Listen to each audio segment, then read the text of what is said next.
ndugu yangu rafiki, ndugu yangu ambaye alikuwa party leader yangu na tumeishi na yeye miaka 80 tukiwa pamoja.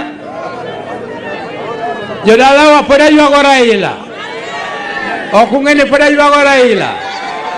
Emomi aduoge bedroom mar Raila mondo yuage kae machake bura. Itimori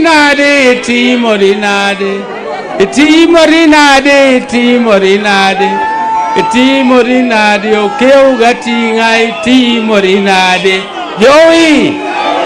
Joey Raila kila wakati alipotoka nje akirudi hapa Kenya, message ya kupatia Wakenya wote alikuwa anaanza na hapa Kibra. Raila alikuwa akitaka kutangaza tangazo yoyote muhimu, tangazo yoyote Senego onge ngama babu Senego onge ngama babu haya wito. Raila wakati yoyote alipokuwa anataka kutangaza kitu muhimu kwa Wakenya alikuwa anaanza na Kibra hapa. Kwa hivyo Kibra kwa historia yetu ya Kenya ya siasa ni muhimu zaidi.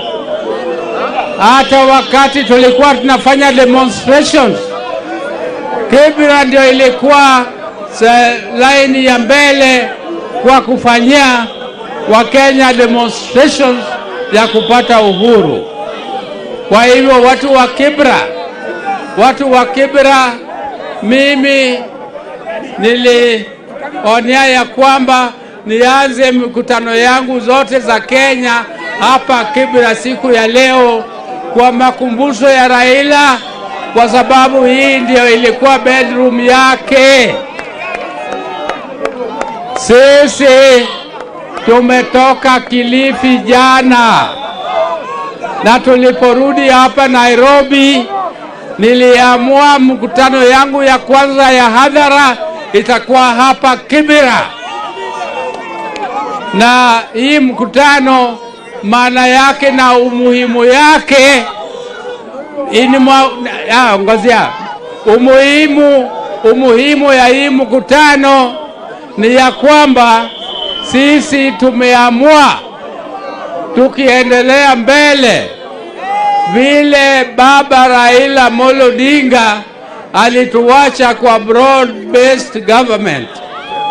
Tumekuja hapa kutangaza ya kwamba tutakuwa hapo mpaka 2027, lakini mbele ya 2027 tutajadiliana na vyama vingine, kwa sababu hatuwezi kungojea mpaka siku ya uchaguzi.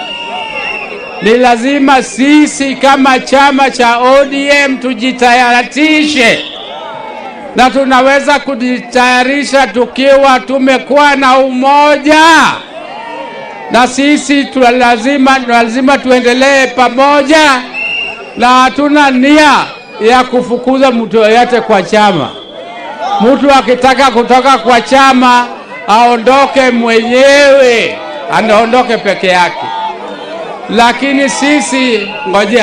Lakini sisi kama ODM, sisi tunataka tuimarishe chama yetu, na tutaanza mazungumzo na vyama vingine, lakini tukiwa pamoja ndio tutakuwa na nguvu, na negotiate na hawa from a point of strength, not from a point of weakness.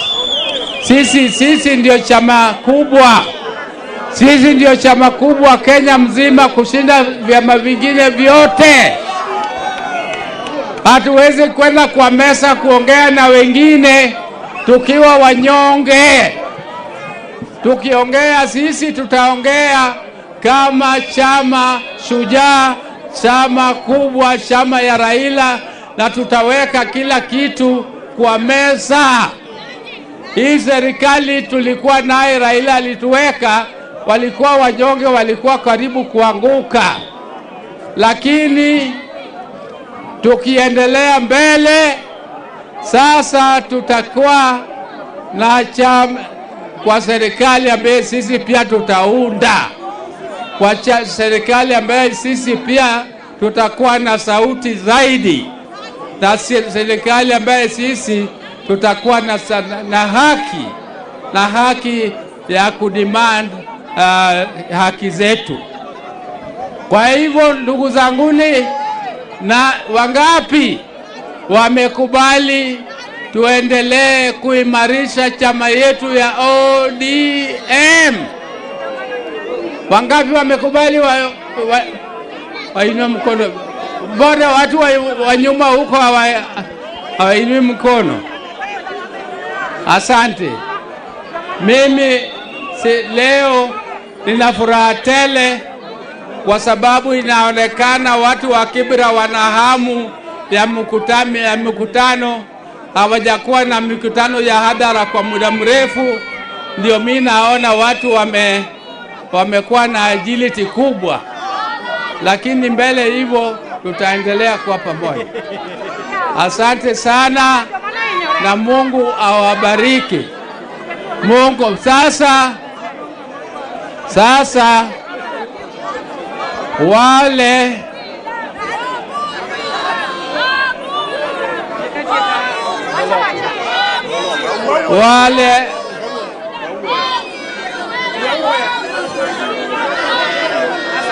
tutawaongea